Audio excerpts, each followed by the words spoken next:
Okay, there's a scene in the movie where Andrew Garfield is walking out of a tunnel and he's wearing the same beanie I have.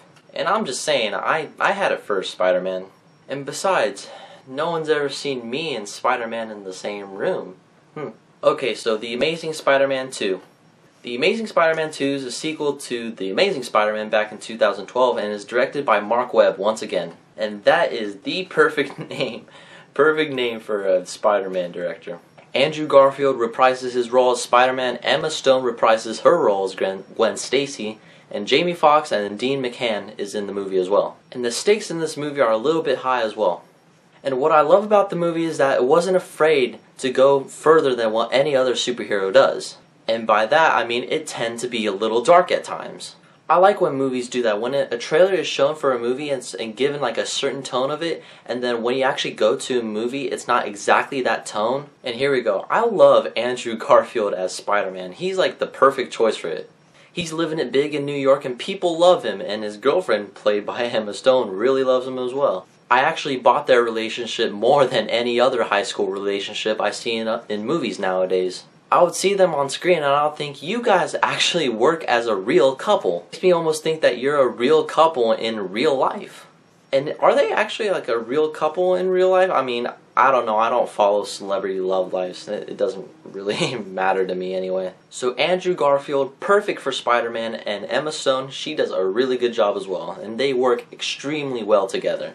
So here we have the main villain of the movie, Electro, which is played by Jamie Foxx. And I really like his character in the movie. At first he was just this normal science guy who just wants to get, noticed, and he's kind of a little bit obsessed with Spider-Man and got a little bit creepy at times. He's basically creating a scene where Spider-Man is talking to him and then he's responding back. If you're actually able to have a conversation with two different people within your mind, you have a little bit of issues here. But I can understand his pain because he's one of those people who just wants to get noticed by people, and I can understand that as well. But when he does actually turn into Electro, he is awesome. And I really love how movies take a comic book character and put him into like a big screen adaptation. And Electro here is a perfect example. We'll get something that looks like this and then turn Jamie Foxx into this.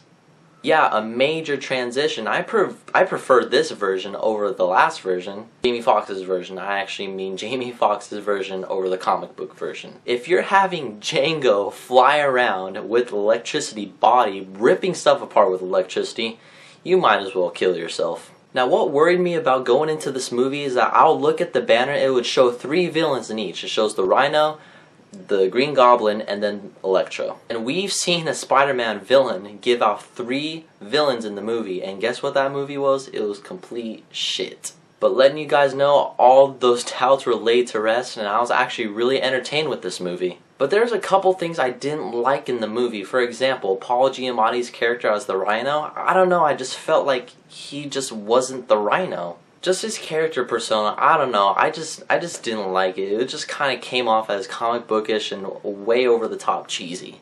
Dane DeHaan's character, alright, now let's touch up on a few things with his character in the movie.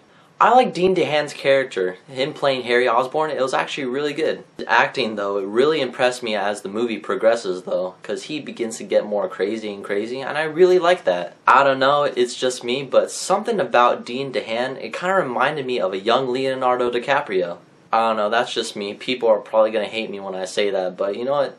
That's just what I thought. And it's not going to be much of a spoiler of him playing the Green Goblin because it shows in the trailer him actually negotiating plans with Electro. So yeah, he plays the Green Goblin also, and it's not really a spoiler either. And one other complaint I have is that there's not a lot of villain in this movie.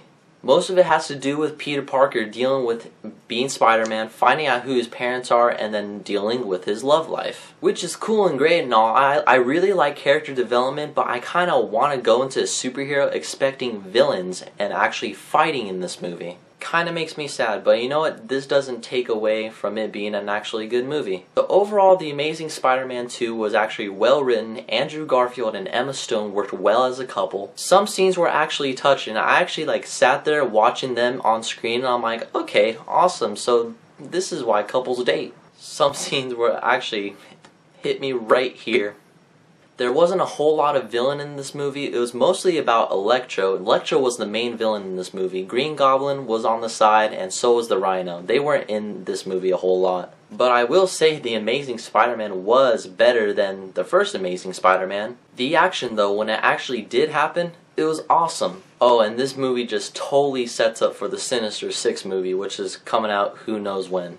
And overall, it was a really good superhero movie, and I will give The Amazing Spider-Man 2 a 4 out of 5. Now I just need to call Andrew Garfield saying that he took my beanie. Come on, this beanie's mine. It's not going anywhere. But in the meantime, I have to get going. Peace. Oh, and one last thing.